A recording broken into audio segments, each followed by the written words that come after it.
Samsung প্রতি বছর তাদের ফ্ল্যাগশিপ সিরিজে প্রযুক্তির নতুন চমক নিয়ে আসে। 2025 সালে গ্যালাক্সি S25 সিরিজের সবচেয়ে premium model Samsung Galaxy S25 ultra নিয়ে প্রত্যাশা ছিল আকাশ ছোঁয়া। তবে ফোনটি বাজারে আসতেই শুরু হয়েছে বিতর্ক। 4টি রঙে বাজারে এসেছে স্যামসাং গ্যালাক্সি S25 আলট্রা। এগুলো হলো titanium, silver blue, titanium grey, titanium black এবং টাইটানিয়াম হোয়াইট সিলভার।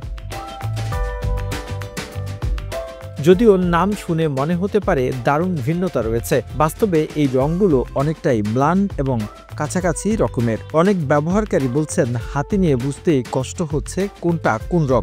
সোশ্যাল মিডিয়ায় অনেক ক্রেতাই প্রশ্ন তুলেছেন, এত দামি ফোন কিনে যদি রঙেই বিশেষত্ব না থাকে তাহলে আলাদা করে আলট্রা কেনার মানে কি?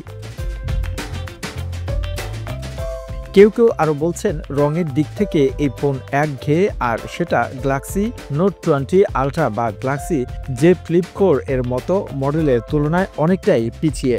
স্যামসাংয়ের পুরনো ফ্ল্যাগশিপ মডেলগুলোতে মিস্টিক ব্রোঞ্জ, বোরো পার্পল এর মতো অন্যান্য রং থাকত, যা এক ধরনের পরিচয় তৈরি করত। সেসব রঙের অভাব এবার ক্রেতাদের চোখে পড়ছে বেশ স্পষ্টভাবে।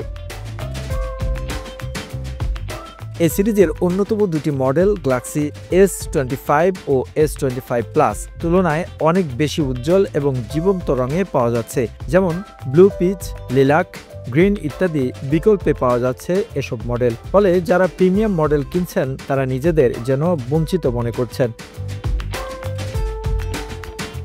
অনেকে বলছেন স্যামসাং এই আলট্রা মডেল রঙের ক্ষেত্রে সাহস দেখাতে পারত, কিন্তু সেটা হয়নি। এতদিন ধরে স্যামসাং নিজেই তাদের হ্যালো রং দিয়ে প্রচার চালিয়েছে, কিন্তু এবার সেই পরিচিতি কনফিডেন্সেই যেন হারিয়ে ফেলছে ব্র্যান্ডটি। অনেকে বলছেন গ্যালাক্সি আলট্রা মডেল মানেই ছিল দারুণ ডিজাইন, প্রিমিয়াম ফিনিশিং আর আকর্ষণীয় রং, কিন্তু এবার সে জায়গায় তারা পিছিয়ে গেছে। স্যামসাং গ্যালাক্সি S25 আলট্রা নিঃসন্দেহে একটি টেকনোলজিক্যাল পাওয়ার হাউস, কিন্তু শুধু স্পেসিফিকেশন নয়, ব্যবহারকারীরা এখন চায় ডিজাইন এবং ভিজুয়াল এক্সপ্রেশন। সেটাই এই মডেলে অনেকের চোখে মিসিং। স্যামসাং ভবিষ্যতে কি এই ফিডব্যাকের গুরুত্ব দেবে, সময়ই বলবে।